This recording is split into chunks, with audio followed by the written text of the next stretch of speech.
Bom, pessoal, boa tarde. Muito obrigado aí pelo convite. Muito feliz de estar aqui com vocês. Parabéns, muito lindo o trabalho. O vídeo, para mim, é uma das principais linguagens assim, da minha poética. Acredito muito por conta dessa facilidade de que se é produzir um vídeo hoje, né? As coisas das câmeras nos celulares e tudo mais.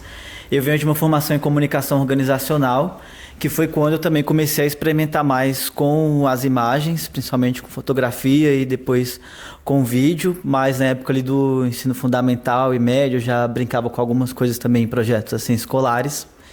E me identifiquei muito com essa linguagem do vídeo porque eu acho que ela possibilita, como eu disse nela, ela ser uma linguagem mais fácil, ela facilita essa conjunção assim de ideias, né?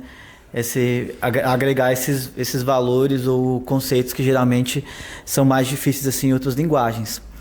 Meu processo com vídeo é muito de experimental, assim, no sentido de às vezes ver uma imagem, ver uma cena e começar a gravar e pensar aquele vídeo depois numa pós-produção, né? Seja agregando ali uma trilha ou um áudio, ou fazendo ali essa montagem com as imagens. Ou até muitas vezes o contrário, né? Primeiro vem um texto e depois eu penso as imagens. Ou primeiro vem o corpo, né? Essa ideia mesmo, essa performance, esse sentimento que eu quero colocar ali com o corpo e eu gravo aquilo, né? Aquela expressão daquele momento e depois busco entender o sentido daquilo, né? Se conectando ali com a minha poética no geral. Os vídeos que eu trouxe hoje para vocês, em sua maioria, tratam muito dessa ideia do direito à cidade, da própria vigilância, do próprio direito à cidade, pensar uma relação entre arte e tecnologia, em que se trabalha a ideia da tecnologia, ou o produto da tecnologia, do que uma produção de uma tecnologia ali, de um aparato tecnológico, né? Então, muito a partir dessa ideia também de apropriação de dados, de apropriação de imagens, frutos da tecnologia que está inserida no nosso cotidiano, e pensando muito também essa ideia da vigilância, de como rever o que eu não vi ou buscar entender a vigilância a partir de me entender também enquanto um corpo vigilante, ou de promover essa ideia de contra-vigilância também. Um dos trabalhos também que eu trago aqui tem o vídeo como fonte de pesquisa, né? Assim, a partir da pesquisa desse imagético que se tem em torno do Brasil relacionado à mobilidade urbana, eu fui juntando essas imagens e compus esse vídeo, né? E pensando também o vídeo como uma escrita, né? Assim, como a gente pode dar sentido ali a partir da conjunção das imagens, e também dessa perspectiva mesmo experimental, né? De testar, de fazer, de entender o que tá se passando e explorando ali até chegar em algum lugar que contemple o que eu estou querendo dizer. Gosto muito também dessa ideia da videoarte, né? De como essa expressão pode estar num vídeo, essas ideias podem estar num vídeo que não necessariamente são um filme, que geralmente fica essa dualidade, né, entre cinema e videoarte. Seria muito ligado a essa perspectiva mais tradicional, né, da narrativa, de ter uma linguagem, um código próprio, né? E a videoarte, eu acredito que vai muito nesse lugar mesmo de subverter também essa própria linguagem cinematográfica, esses próprios padrões e conceitos do que é a linguagem audiovisual. E querendo ou não, né, gente, as novas linguagens vão surgindo aí a partir mesmo desses tensionamentos, dessas expansões. Hoje a gente está muito nessa perspectiva da inteligência artificial, né, onde com um texto você consegue criar um vídeo super realista. Acredito que a partir disso também eu vou conseguir tirar umas ideias do papel que eu dificilmente conseguiria colocar em prática no mundo real, digamos assim, né? Mas é muito desse lugar, assim, no quesito circulação, o meu trabalho, como eu venho também dessa formação em comunicação, eu sempre penso também como eu posso fazer com que aquela ideia chegue ao máximo de pessoas possíveis. Então, as mídias sociais foi um caminho também que eu encontrei de fazer essa circulação desses trabalhos. Então nunca me preocupei muito com essa ideia também que tem muito no cinema, né, de segurar o filme ali, o vídeo, para mandar em festivais ou até sair em um festival, né? Sempre que eu vejo que está finalizado, já publico no meu canal do YouTube ou nas minhas outras mídias sociais, para pensar mesmo essa distribuição e compartilhamento ali do trabalho.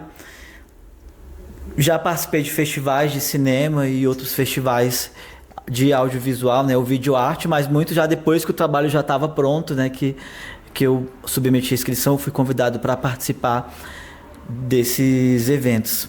Já vendi também trabalho de videoarte, uma coisa que eu achava que era impossível assim no começo, mas existe também pessoas interessadas, né, que colecionam também, estão atentas a esses trabalhos de videoarte. E a maior parte dessas produções, né, ou são como eu disse, né, de pensar nessa mixagem de imagens, ou de pensar o corpo no vídeo, né, ou de pensar como as palavras estão também ali no vídeo, muito brincando com essa ideia também da vídeo performance, da vídeo poesia, do vídeo experimental, entendendo tudo isso como videoarte. E qual vídeo você gostaria de mostrar? Que eu trouxe, deixa eu ver, uns 5 aí, né? Acho que mais de 5. Eles são bem curtos. Se você quiser passar mais de um, mas assim, uma ordem de preferência também. Deixa eu só rever aqui a lista.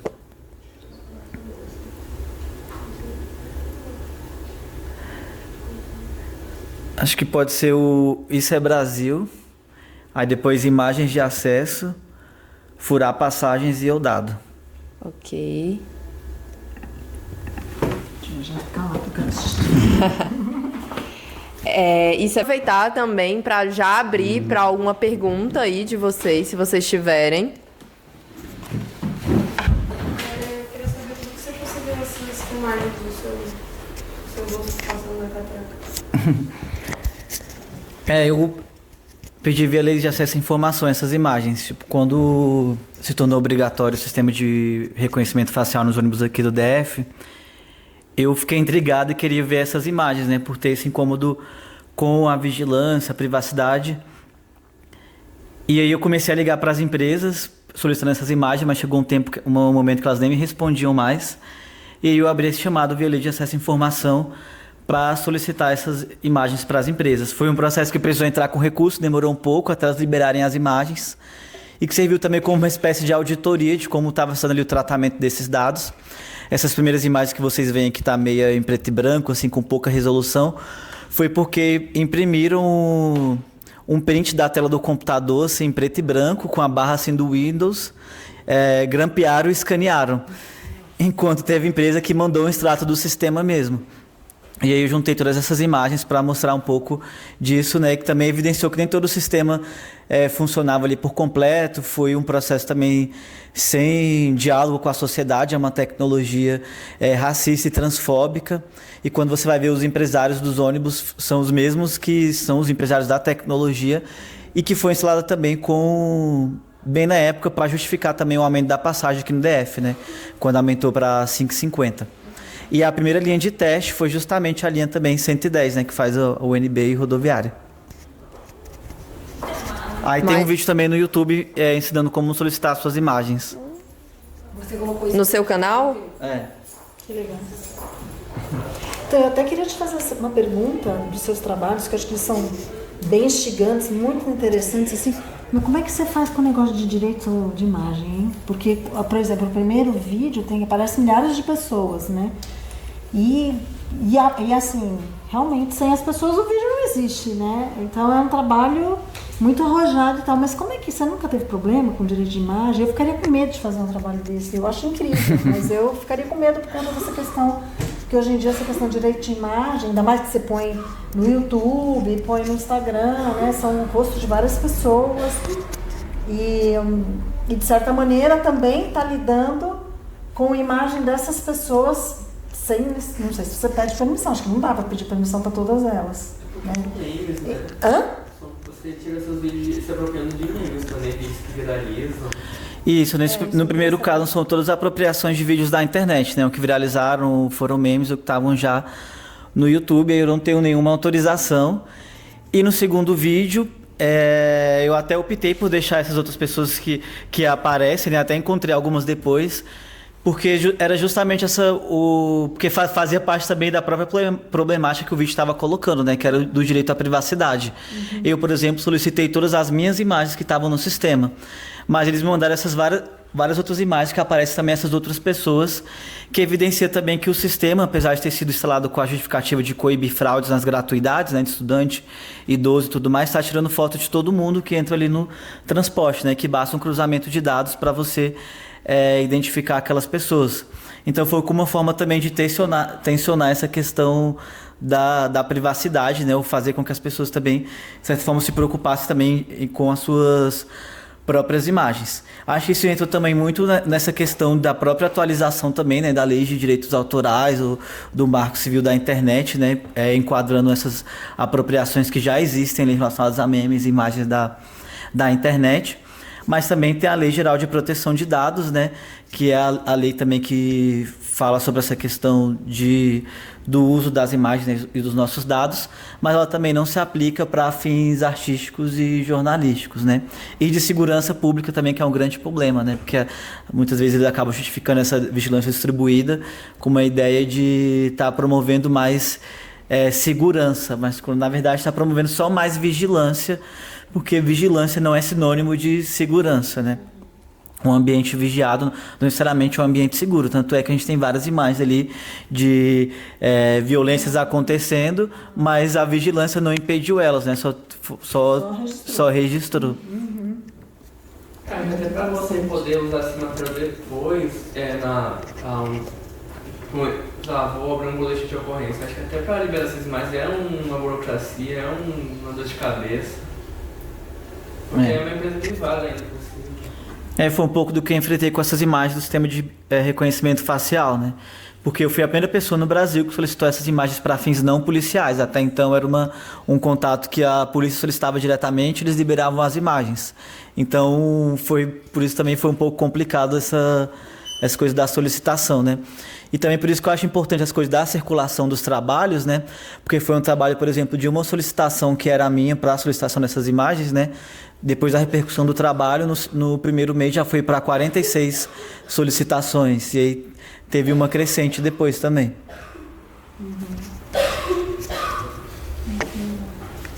Mais alguma pergunta? Em empresa privada a gente não pode, né, pedir essas imagens. Tipo, se a gente entra no hospital ou algo assim, tem câmeras filmando a gente. Tipo, por ser uma empresa privada, automaticamente tipo, a gente liberou, então elas gravarem a gente. Assim, vê em que termos está essa liberação, né? Onde está essa liberação, porque no geral só pode ser mantida, né, a partir da sua autorização, principalmente com essa questão também da Lei Geral de Proteção de Dados, né, com a sua permissão prévia, mas como também é a sua imagem, você tem esse direito de fazer essa solicitação, né? Uma pergunta sobre como você trabalha com configurações de imagens. Qual que é exatamente o filtro que você usa? Porque assim, a internet tem um acervo gigante de imagens, de vídeos, e não só qualquer assunto. Por exemplo, a gente já viu no Instagram compilados de vídeos de coisas absurdas acontecendo no metrô, seja aqui no Brasil, seja lá na gringa. E você sente uma dificuldade maior de fazer um filtro na hora de se apropriar dessas imagens? Do que te interessa mais, do que faz mais sentido? Acho que no geral eu tenho dificuldade, acho até mais para talvez encontrar as imagens que eu quero, sabe? E porque, por exemplo, nesse caso do Isso é Brasil, a minha ideia era meio que fazer um retrato da mobilidade urbana no Brasil. Então eu fui atrás de imagens que retratassem essas várias situações que a gente vive no transporte coletivo, a superlotação, a questão dos assaltos que acontecem nos ônibus, né? Da própria revolta que a gente tem com o transporte, do assédio. E tudo mais. Então eu fui buscando essas imagens que representassem um pouco de cada coisa que acontece ali no transporte coletivo, né? Meio que para fazer esse retrato geral do que é a mobilidade urbana no Brasil. Por isso também que o título Isso é Brasil, né? Também que vem a partir da fala de uma usuária do transporte ali revoltada com a qualidade do serviço. porque acho que como a gente viu uma área do